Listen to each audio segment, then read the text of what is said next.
Okay, so this is a demo on how to do a bisection of a line segment or an arc. So to bisect either one of them, you just need to have a compass and then certainly a straight edge. So I'm going to start with my friction compass, and I'm going to put the pin of the compass at one end of the line segment. Adjust the lead anywhere you want as long as it's more than half.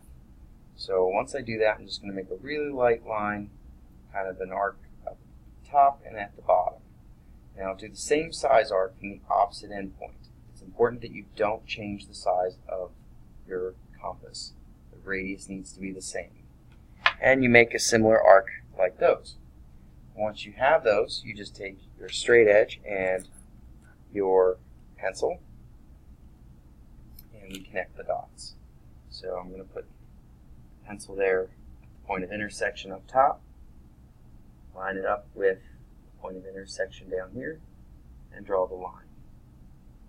And there you have your perpendicular bisector. So this will be a 90-degree angle. In order to do the arc segment, it's exactly the same.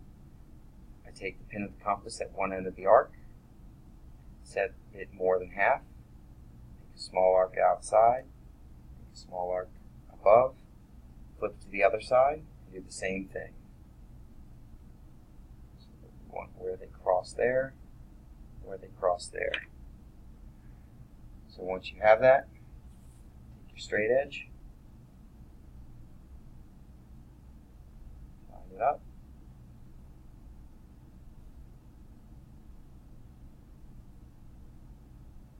and draw the line. And there's your perpendicular bisector to the arc. So we've now bisected both a line segment and an arc segment using geometric construction.